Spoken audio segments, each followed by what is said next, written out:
메이플 앤 프렌즈의 법률 고문 업무를 맡고 있는 김대식 변호사입니다. 오늘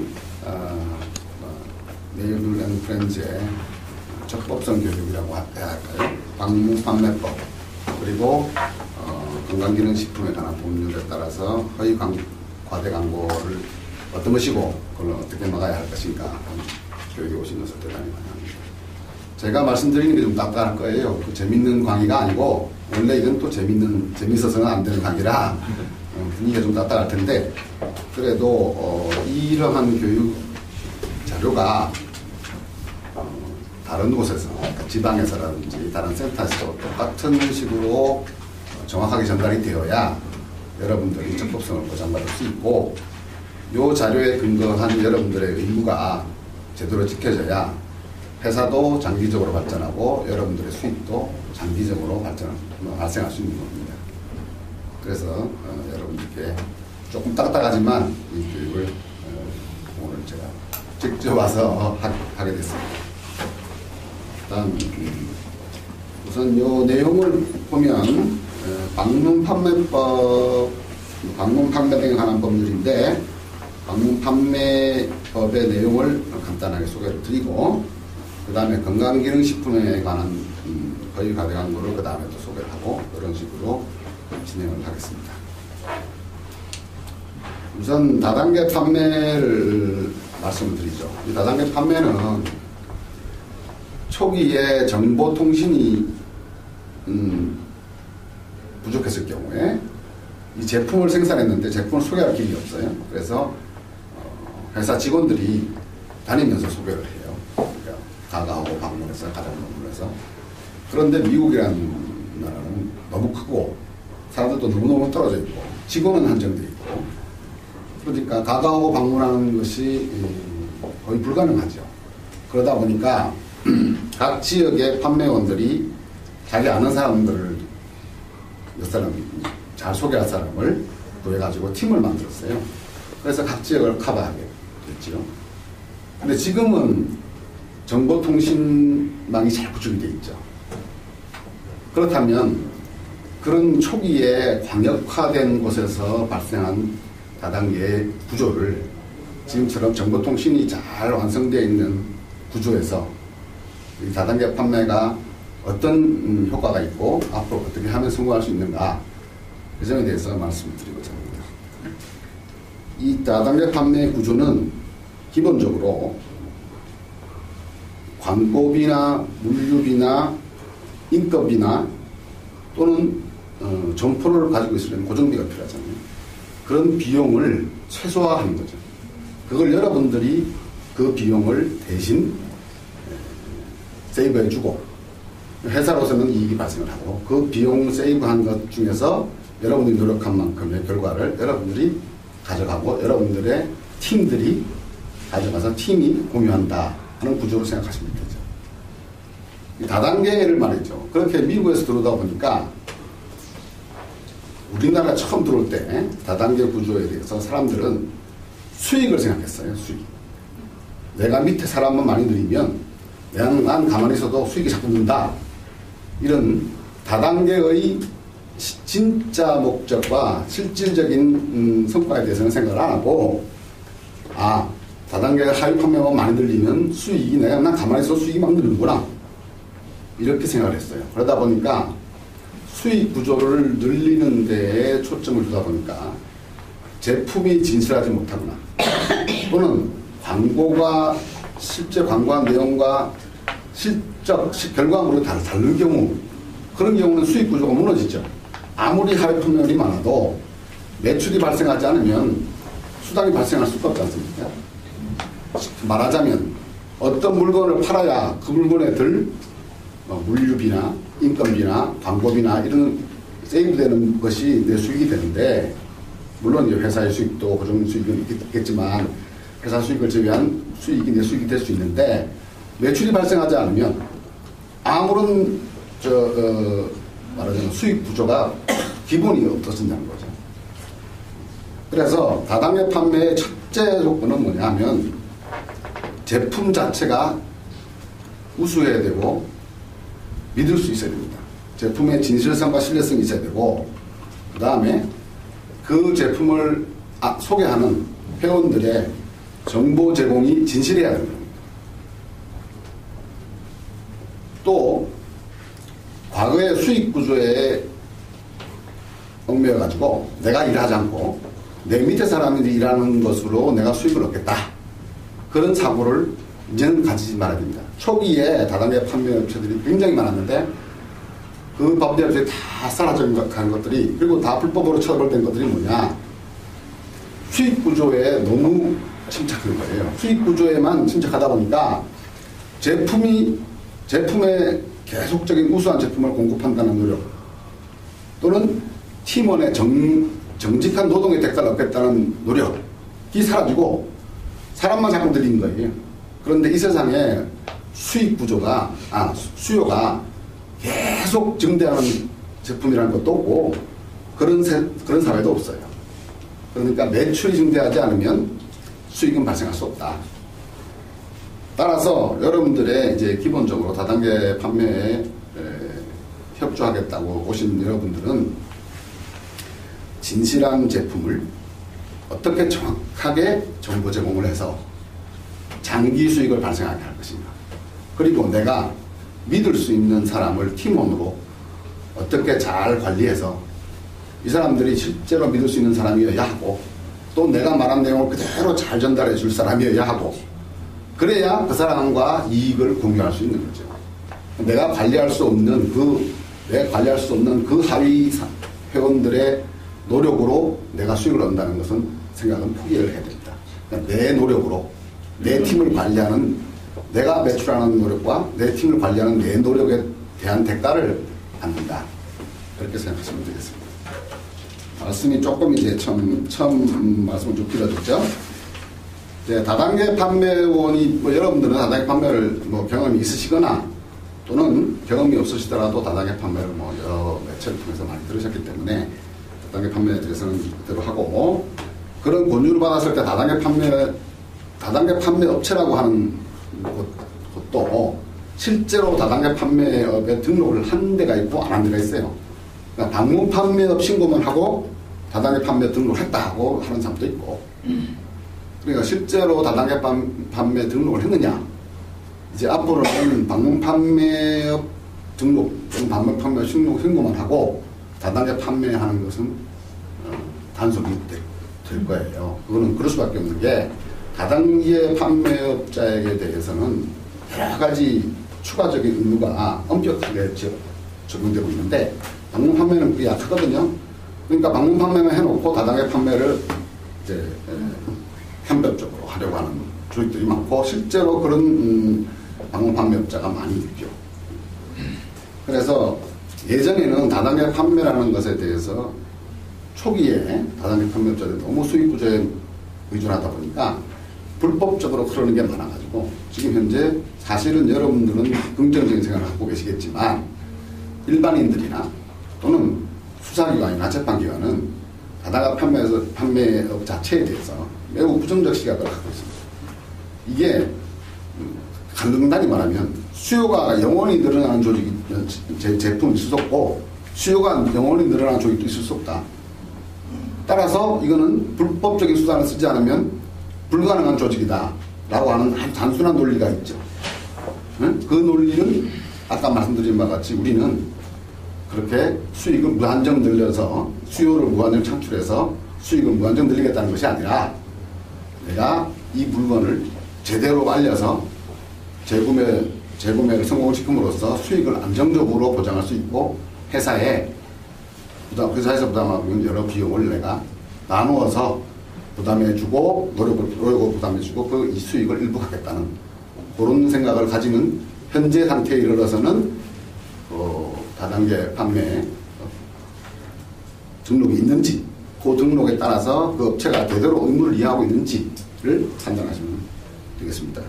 에프레임 프렌즈는 피해자 보상을 위해서 공제조합에 가입되어 있고 공식적으로 등록된 업체죠. 그리고 또 하나는 다단계 판매를 한다고 하면서, 다단계 그러니까 물건을 판매하는 것처럼 하면서 들어가 보니까 실제로 물건을 안 팔고 돈 무슨 무슨 상품권, 무슨 투자증권, 투자금, 예적금 뭐 이런 걸 이상한 걸 팔아요. 그거는 다단계 판매가 아닙니다. 판매는 물건을 정확히 팔아야 다단계 판매가 되는 거예요. 그래서 취급 상품이 과연 이것이 괜찮은 것인지, 앞으로 계속 수요가 발생할 수 있을 만한 것인지, 그리고 가격이 다른 곳에 비해서 비싸도 사람들이 구매할 만한 물건인지. 그 다음에 다단계 판매는 뭐 대학생들을 막 모여놓고 합숙훈련시키고 이런 것처럼 잘 모르는 사람들을 모아놓고 꼬여가지고 들여놓고 나가기 위해서 탈퇴하기 위한 여러 가지 조건들을, 눈에 보이지 않는 조건들을 정해놓는 그런 조직은 정확한 적법한 다단계업이 아니다. 다단계 한 명 등록을 하더라도 이런 식으로 무리하게 회원을 가입하거나 또는 회원이 되었더라도 탈퇴하는데 무슨 조건을 계속 걸면 그런 제대로 된 다단계 판매업이 아니다. 말씀드리겠습니다. 회사로부터 뭐 상품을 여러분 구매해가지고 판매하실 때에는 소비자 피해 보상 보험이 체결되어 있는지, 또는 소비자 피해 보상 보험에 대응하는 봉조자, 보험을 대행하는 봉조자를 가입되어 있는지를 확인하시고, 청약 철회할 때에 대금 환급을 확실히 해줘야 됩니다. 여러분들이 판매를 하는 것은 이제는 메이플 프렌즈의 모든 물건은 그 인터넷으로 말이죠. 홈페이지 들어가면 다 나와 있어요. 그렇죠? 자료가 다 있어요. 여러분이 뭐라고 말해도 거기 다 나와 있거든요. 그러니까 사기 싫은 사람은 1개월 이내에 언제든지 청약을 처리할 수 있다. 그렇죠? 그리고 뭐 판매원들이 있을 때에는 판매원을 통해서 판매원에게 14일 이내에 이제 청약을 처리하겠다고 하면 언제든지 받아줘야 됩니다. 없는 반품 받고 언제든지 돌려야 됩니다. 그 다음에 요거 이제 대금 공제하는 것은 이거는 방판매하는 법률에 따라서 규정되어 있거든요. 다만 이제 청약 처리를 할 수 없는 경우가 있어요. 그거는 이제 다음에 11페이지에 가서 다시 설명드리고요. 상품을 반환하게 되면 3영업일에, 3영업일이라는 것은 토요일 이렇게 노는 날 빼고 영업하는 날 3번 중에서 대금 환불을 해야 되고, 소비자는 판매원에게 14일 내에 하면 됩니다. 여러분 다 아시는 거니까 넘어가고, 불법적인 다단계 판매 조직은 어떤 유형이 있냐. 여러분이 적법한 다단계 판매를 하시기 위해서 필요한 조건인데 이런 걸 피해라. 첫 번째는 등록증이나 등록번호가 불명확해요. 등록이 되어 있다고 했는데 등록번호도 없어요. 언제 등록했는지도 몰라요. 물어보면 뭐 영업기밀이라고 하고 말이에요. 회원수장의 산정이나 지급 기준이 되는 자료는 공개하도록 되어 있어요. 여러분들이 공개되고 여러분들이 명확하게 알 수 있어야 돼요. 그 다음에 판매원 등록증이나 판매원 수첩이 교부되게 되어 있는데 여러분들이 받으셨는지 모르겠는데 받으셔야 되고, 그 수첩에 따라서 여러분들이 명단이 관리되고 업데이트가 되는 거예요. 그거는 교부를 다단계 판매업이라고 하고 수첩을 주지 않으면 이건 이상하지 않나 하는 생각을 해보셔야 되고, 후원수당 비율이 지나치게 높거나 또는 앞으로 계속 높아질 거라고 강조하는 경우에도 다단계 판매될 수 없습니다. 왜냐? 이거는 후원수당은 기본적으로 여러분이 아까 말씀드린 바와 같이 회사의 전체 수익 중에서 여러분이 감당하는 만큼 후원수당을 받게 되죠. 이 후원수당의 비율이 늘어날 수가 없죠. 더 자꾸 늘어나면 회사 수익이 자꾸 줄죠. 그죠? 그러니까 후원수당의 구조가 법으로 35%는 절대 넘지 마라. 아직 정해놨어요. 말하자면 불법이 되지 않기 위해서. 왜 불법이 되지 않기 위해서 하냐? 여러분 수가 많죠. 이제 앞으로 이제 뭐 돈이 더 많아지고 그럼 여러분들이 더 힘이 더 세죠. 그러면 회사에 대해서 야 우리가 이렇게 많이 팔았는데 후원수당을 높여줘야지. 그러면 회사는 매출 증대를 위해서 자꾸 높여줘요. 그러면 회사가 한꺼번에 매출이 줄면서 한꺼번에 수익 구조가 악화되고 여러분도 수익 구조가 악화되는 거예요. 그러니까 그거는 회사도 망하고 판매도 망하는, 말하자면 같이 망하는 구조가 되는 거죠. 그 다음에 이제 뭐 여러 가지 뭐 이런 연고나 이런 뭐 알 수 없는 각자 약점이 있잖아요. 그런 약점들을 가지고 또는 사업상 어떤 좀 거부할 수 없는 그런 관계가 있는 그런 거 가지고 회원으로 자꾸 가입하려고 하는 경우는 이런 문제가 있는 거죠. 여러분들이 자꾸 각각의 관계 있는데 의뢰 관계 있는데 갑자기 자꾸 가입하라 그러면 안 할 수도 없고 말이죠. 그런 관계 있을 때는 불법적 다단계일 가능성이 많고 별로 발전할 가능성이 상당히 있죠. 여러분도 그런 방법을 쓰면 안 되고. 이건 160만 원 넘는 고가 상품은 판매하지 말라는 법으로 되어 있어요. 요거 이제 금액이 조금씩 이제 그 경제 발전에 따라 조금씩 올라온 게 지금 160만 원까지 올라온 거죠. 이거는 이렇게 고가는 다단계 판매에 사실은 적합한 물건이 아니에요. 그렇잖아요. 그거는 영구적인 물건일 가능성도 있고 재판매가 되기 어려운 사람도 있고 한 번 팔고 한 번 확 팔고서 그 다음에 회사가 떠나버릴 가능성도 있고 그래서 이런 물건은 안 된다. 그 다음에 회원으로 가입을 할 때에 한 달에 얼마 이상을 팔면 어느 정도의 고수익이 있다. 말하자면 어느 정도 판매하면 어느 정도 고수익이 있다고 할당 의무를 주는 경우가 있어요. 그런데 그걸 못하면 그거는 회원자리 박탈된다든가 그런 어떤 회원에 대해서 자꾸 의무를 부과하는 그런 조직도 다단계 불법성이 유지되는 조직이죠. 그 다음에 사람을 가입시키는 행위만으로 수입이 발생한다고 하는 조직도 아까 처음에 말씀드린 것 같이 불법 다단계 초기에 그런 말하자면 그 사람을 유인하기 위한 수단으로 활용하던 방법이지 지금은 사람을 가입시키는 행위만으로는 수익이 발생할 수 없어요. 여러분 생각해 아시잖아요. 매출이 없으면 수익은 결코 발생할 수가 없는 거죠. 논리적이죠. 그거는. 사실상 금전만을 거래하는 경우 이게 아까 여러분들이 말하는 여러분들께 말씀드린 것이고 이게 다단계 조직이 가장 나쁘게 쓰여지는 것이에요. 뭐 말하자면 우리가 확인할 수 없는 투자처, 호주에 큰 구리광산이 있는데 거기 투자를 하고 호주에 구리광산이 뭐 큰 게 있는지 없는지 모르죠. 우리는 물론 이제 그것도 인터넷 홈페이지에 만들어가지고 진짜 구리광산이 우리가 잘하는 것처럼 만들 수도 있겠죠. 그러면 적극적이니까 적극적인 방법을 사용하지 않더라도 투자금, 출자금 또는 예금, 적금, 상품권, 회원권 어떤 명분을 들더라도 물건이 아니고 현금과 동일하거나 현금을 대신할 수 있는 물건을 파는 행위는 그걸 파는 행위는 유사수신행위 규제라는 법률이라고 해서 이거는 불법 다단계가 아니에요. 그거는 다단계가 아니고 그건 다단계 판매 조직 자체가 아니고 이건 유사수신행위라고 해서 아주 형벌을 엄격하게 처벌하게 돼 있고 그거는 법률도 작아요. 법률도 아주 짧아요. 왜냐? 이거는 보나마나 나쁜 놈이기 때문에. 이건 제거할 여지가 없어요. 여러 가지 조건, 유사수신 행위를 잘 할 수 있을 사람, 등록을 할 수 있는 사람, 그런 데가 없어요.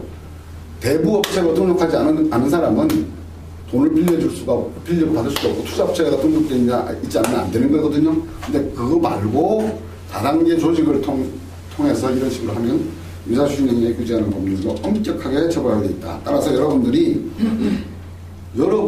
이제 조직을 만들기 위해서 얼마씩 투자를 하면 수당을 받아가지고 내년 되면 2배, 내후년 되면 3배 이런 식으로 유인했다.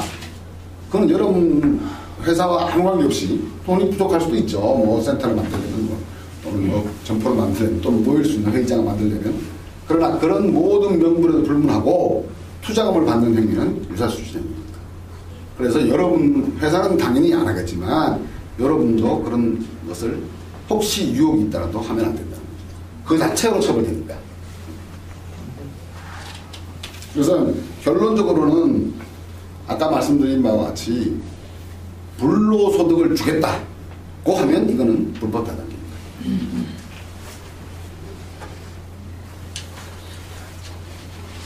다단계 판매원으로 등록할 수 없는 경우는 법에 있는 거니까 여러분들이 한 번씩 보세요. 교육공무원이나 교원, 선생님이 불법 다단계 하면 그 학부모들 얼마나 괴롭히겠어요, 그죠? 법인, 그러니까 회사가 다단계 판매원으로 하면 그거는 말하자면 회사에서 규율할 수 없는, 통제할 수 없는 사람이 들어오는 거죠. 회사의 임직원, 그럼 그 회사의 그 자기가 속한 회사의 이익에 따라 움직일 거예요. 공무원, 이 공무를 수행해, 현장의 공무를 수행할 사람이 다들 판명을 들면 안 되죠. 물론 안 되고, 이 회사는 회사의 규정으로 불법 다단계 판매 조직으로 변질하는 것을 원천적으로 막기 위해서 대학생과 미성년자는 절대 회원이 될 수 없다. 이렇게 더 엄격하게 규율하고 있다. 것을 아시면 되겠습니다.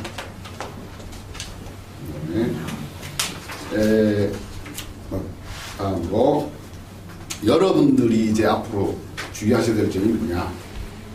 회사도 같은 의무를 지고 있지만 여러분이 진짜 중요한 사람이 되는 것이 이제 우수한 제품을 소비자한테 진실하고 정확하게 알려야 그것이 회사와 회원이 발전하는 조건이지만 그건 생존의 조건이기도 합니다. 동시에. 말하자면 회사가 계속 발전하느냐 망하느냐의 문제예요. 그래서 회사는 회사의 정보를 정확하게 알려줘야 돼요. 그 반품을 하려면 회사를 정확히 알아야 되겠네요. 반품을 하려면 회사를 몰라. 뭐 제조업 판매원이라고 해서 연락해보니까 전화도 안 돼. 그렇죠? 그러면 안 되겠죠. 판매원도 마찬가지입니다.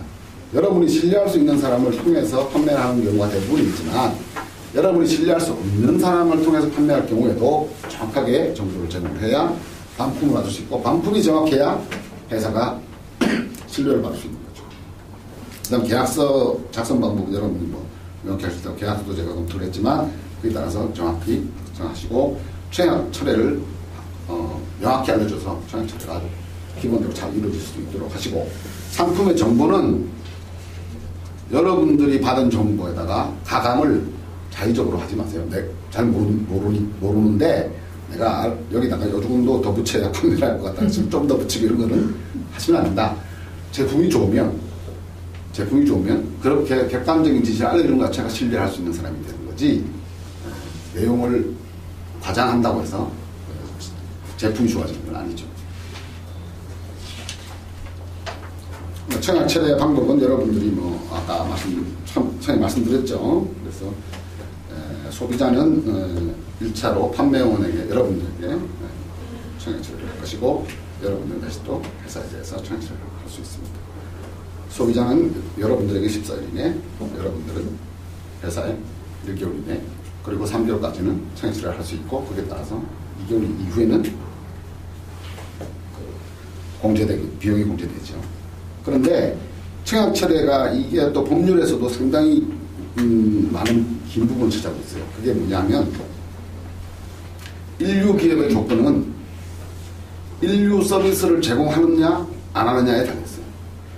우리나라 사회는 워낙 정보가 빠르기 때문에 어떤 곳이든지 인류가 삽니다. 2류, 3류가 되면 못 살아요.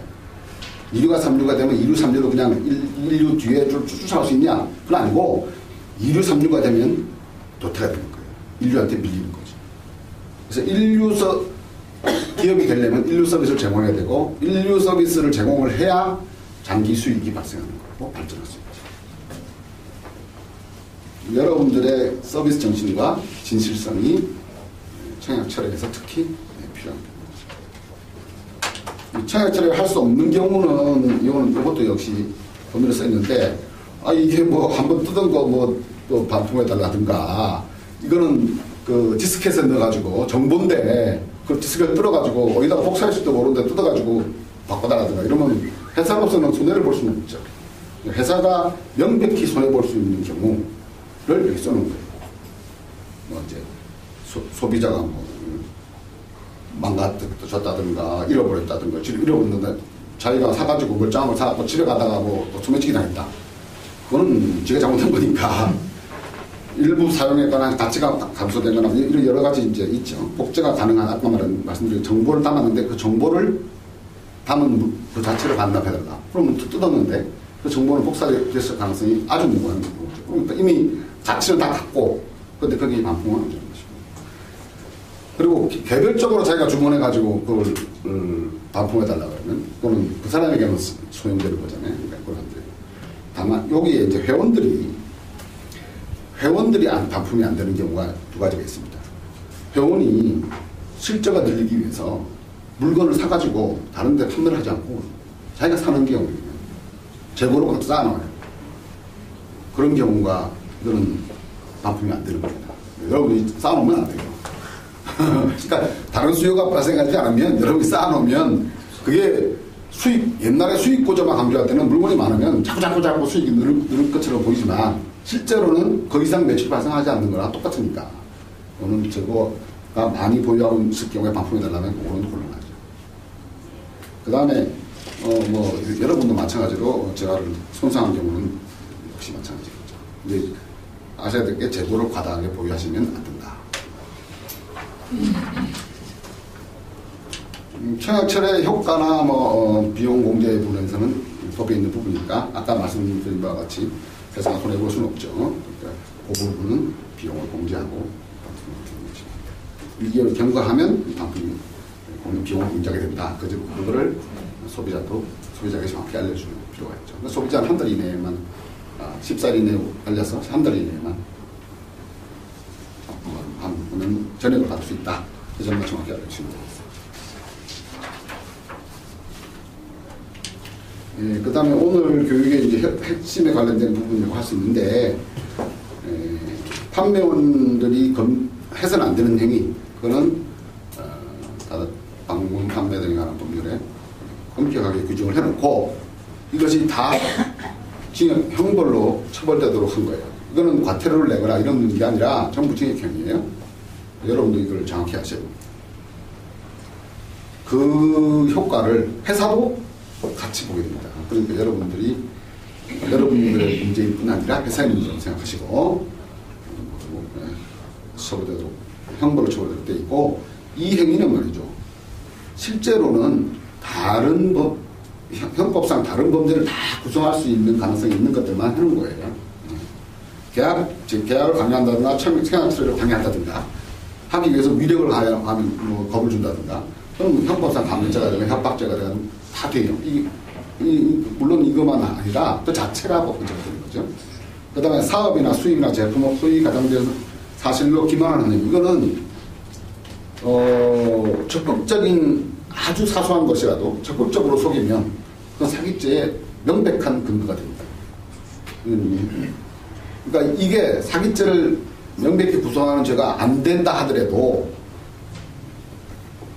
이 방문판매법에 따라서 처벌되는 규정입니다. 그러니까 그걸로 못 가면 이걸로 처벌해요.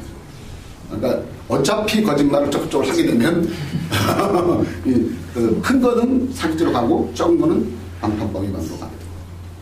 그 다음에 청약처를 방해하는 목적으로 연락처를 자주 변경하는, 이거는 오해가 생길 수 있는 부분이지만 여러분들이 아까 정보증을 정확히 해야 된다고 하고 일맥상통한데, 이거는 적극적으로 신용을 제외하는 행위예요.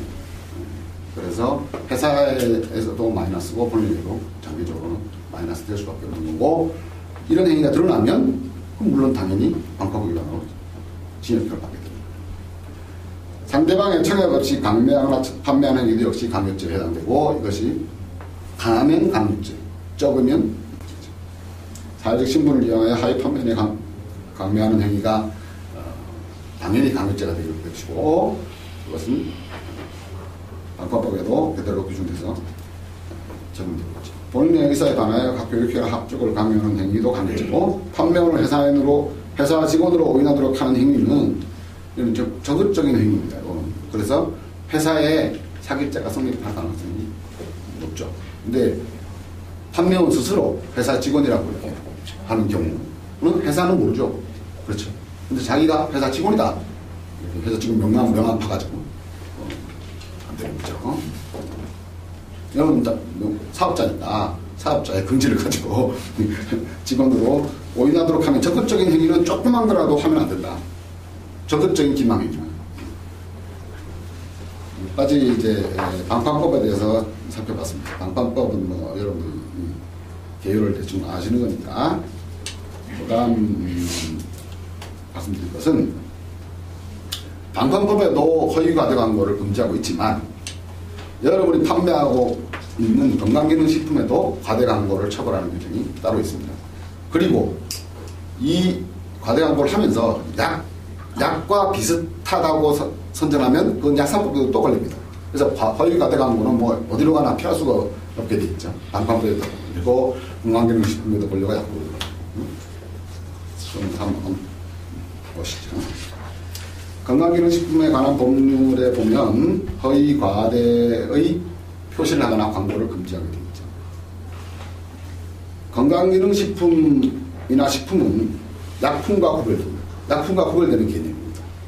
그래서 건강기능식품을 약품인 것처럼 하면 그건 명백히 허위 과대 광고가 되고 그것은 약사법위반으로 단일 처벌되는 것이고,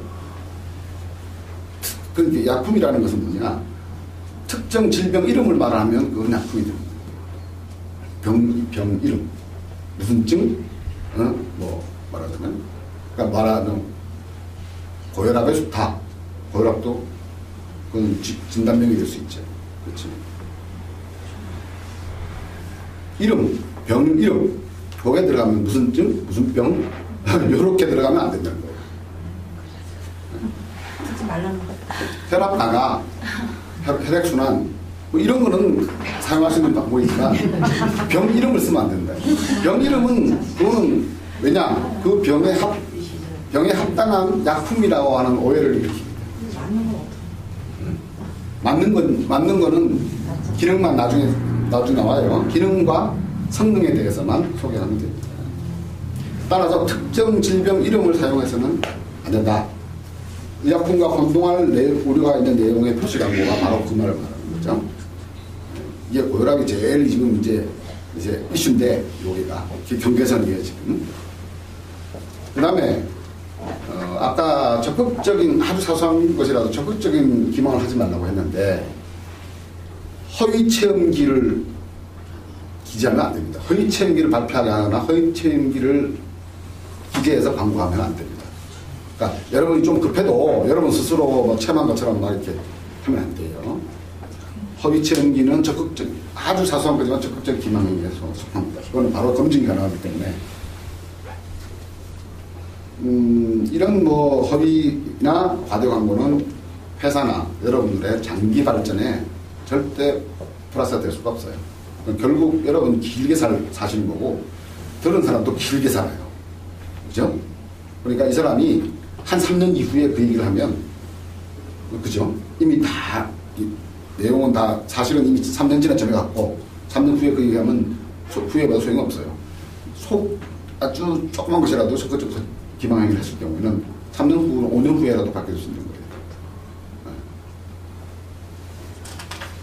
그 다음에, 자, 이제 허위 과대 광고가 아니라고 보이는 여러분들의 판매를 위해서 한 행위인데, 특정 질병의 이름을 말하면 안 되지만, 신체의 조직이나 신체의 기능에 일반적인 증진을 목적으로 한다.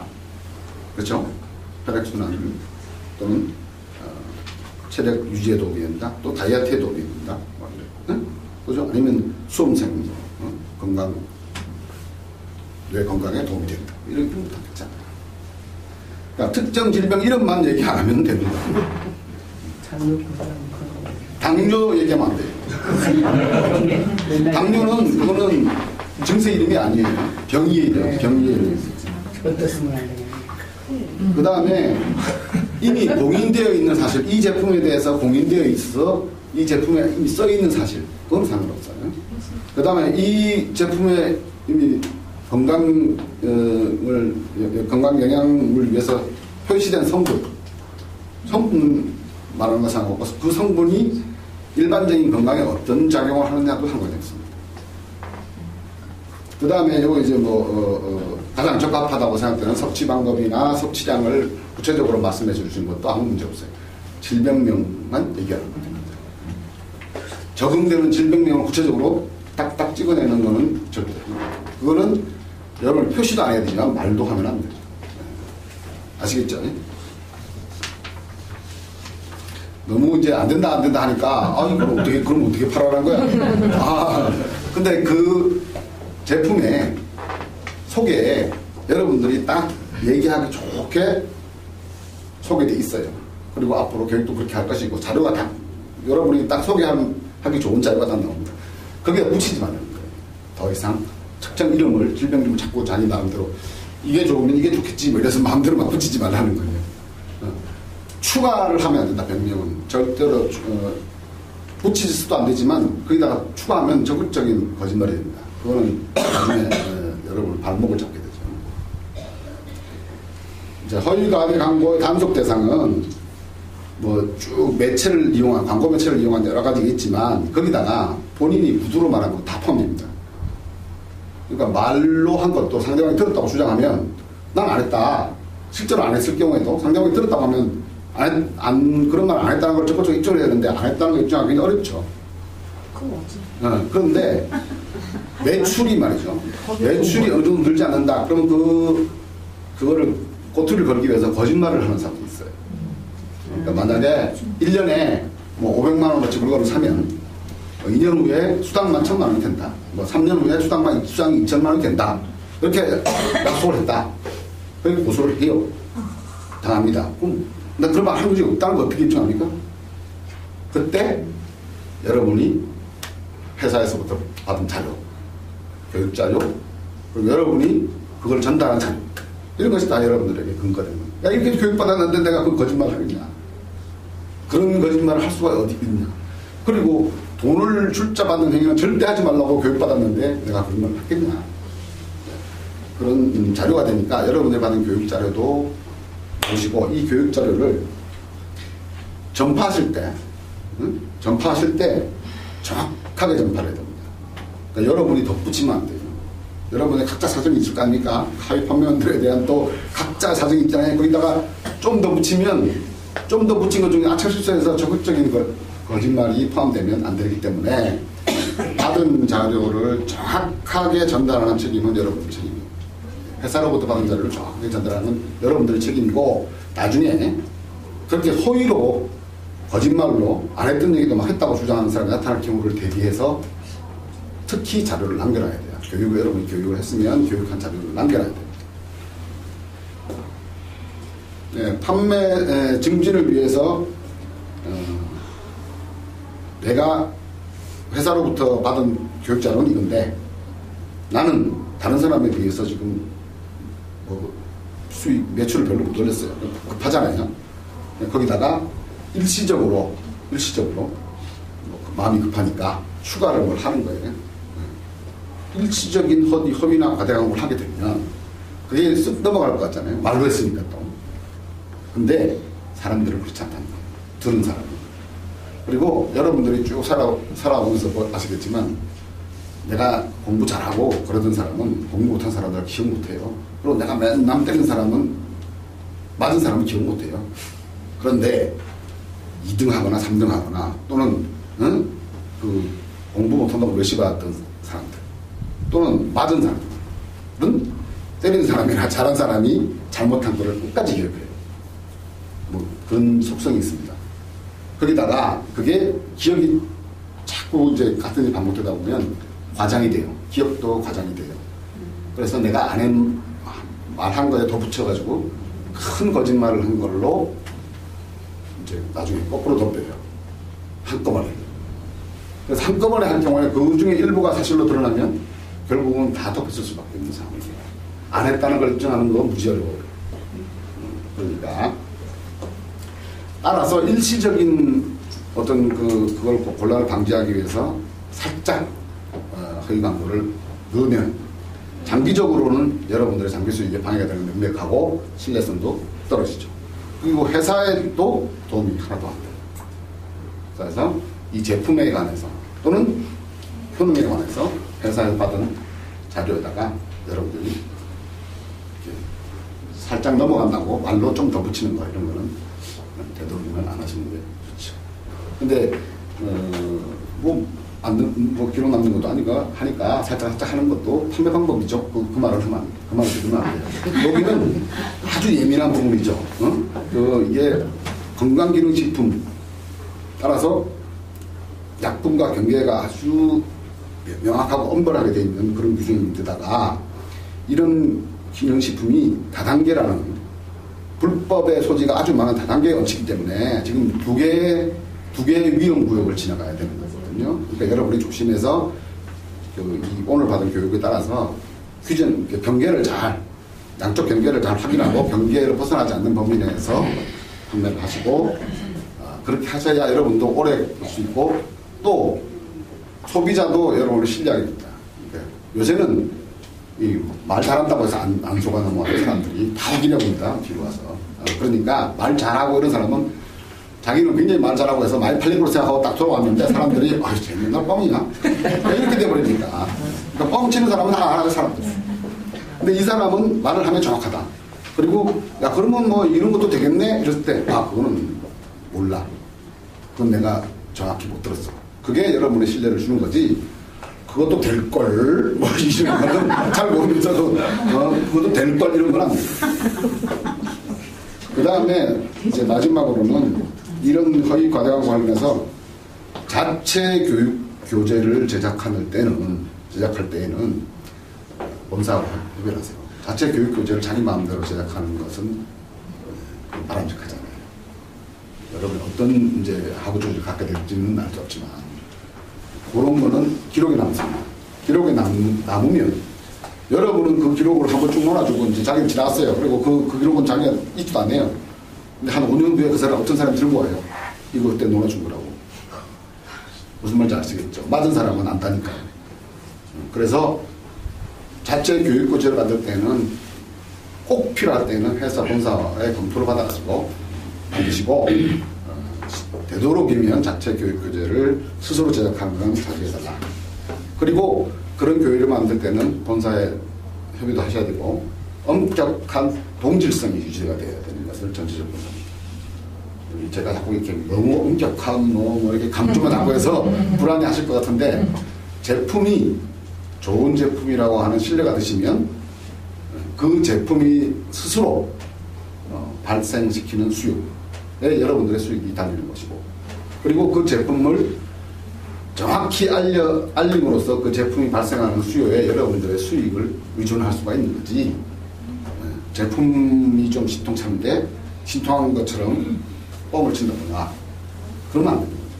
이제 제가 알기로는 뭐 여러분들이 뭐 회사 소개도 받고 제품 소개도 받고 하셔서 내용을 아시겠습니다만 우수한 제품이라고 저는 알고 있거든요.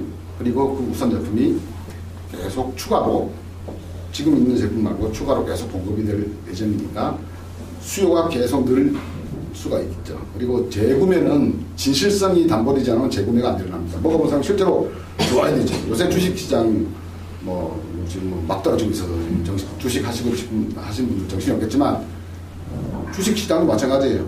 어떤 이런 좋은 이슈가 있잖아요. 이거 정말 꿈의 제품 만들어냈잖아요. 이슈가 있고 막 여러 사람이 망창 사고 있어요. 그런 거 다 좋아요. 그게 값이 올라가는 최고죠. 이제 어떤 이슈가 있고 어떤 살려는 사람 많고. 근데 그것이 결국은 뭘로 심판을 받냐? 실적, 매출, 이익. 그걸 엄격하게 심판을 딱 받아서 이게 안 되면 그냥 단칼에 날아가는 거예요. 그래서 징계 올라왔다가 싹 다 빡빡하는 거예요. 어느 순간 빡빡합니까? 한꺼번에 빡빡할 때는 그 팔 시간도 없어요. 막 툭툭툭툭 떨어지니까. 그러니까 재고가 되는 거죠. 이제 쓰레기 재고가 되는 거예요. 그냥 쓰레기 주식이 되죠. 따라서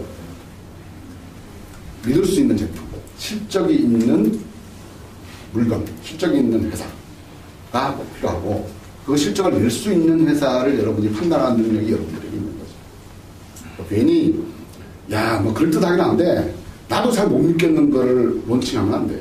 여러분이 판매를 하시면서 이 회사하고 관계를 맺었으니까 이 회사하고 계속 관계를 맺으시겠지만 다른 회사 제품도 보시고 얘 그렇다고 막 행복하는 말이 많은데 뭔가 신뢰성이 없으면 그걸 여러분들이 취급하면 안 됩니다. 그러면 여러분도 자기도 모르게 걸려들 수가 있죠. 그렇죠. 그리고 여러분을 신뢰하는 사람들에게 신뢰를 흠떡을 일어나요. 그 사람들은 다른 신뢰할 수 있는 물건을 가져가도 여러분은 안 믿게 돼요. 그래서 허위 과대 광고를 엄격히 단속을 해주시고 여러분들이 이제 법률적으로 문제가 되는 거는 회사에 이제 어떤 제가 주기적으로 자문하고 있으니까 물어보시면 되고 여러분이 이제 이 회사 환계되지 않는 것도 아주 궁금하다 이러면 이제 물어보시면 연락처가 있으니까 이런 거 어떻게 돼요? 이렇게 물어볼 수도 있으실 것 같고 그래서 제 교육을 이제 요 정도에서 오늘 적법성 교육 말하자면 다단계 판매 적법성 교육이라고 저는 말씀드리고 싶어요. 법을 준수하는 데에서 회사와 여러분들의 장기 수익, 장기 발전이 달려있다. 그런데 이걸로 마지막으로 마치고 혹시 질문하실 게 있으시면 질문하시고 질문하실 게 없으시면 시간 좀 남기고. 예. 네. 지금 온라인 사이트 같은 게 네. 불법이잖아요. 온라인 사이트로 해서 지금 사람들을 모으는 그런 일들이 지금 전국적으로 지금 벌어지고 있고. 아, 사이트에 예. 사람을 모으는.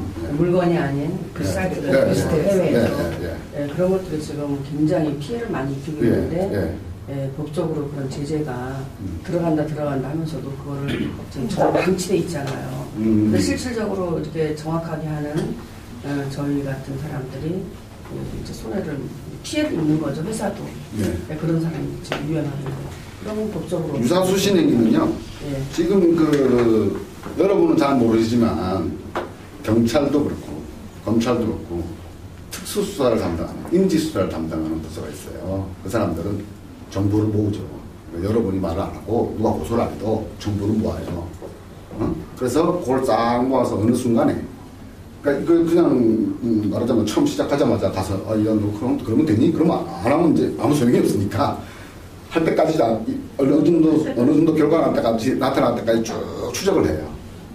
그래서 한꺼번에 확 단속을 해요. 유사수준 업체 단속을 한꺼번에 쫙 한다든가 이런 식으로 하게 돼요. 그리고 누가 이제 그런 것에 또는 불만이 있는 사람이 있을 거 아닙니까? 손이 피해 입은 사람들. 막 이제 고소도 하는 사람도 있고, 뭐, 제보를 하는 사람도 있겠죠. 모아요. 어느 정도가 돼야 이제 어느 정도 돼야 수사력이 동원되지 한두 개 가지고 수사하려고 굴러가죠. 그런 걸로 고소 상대되니까.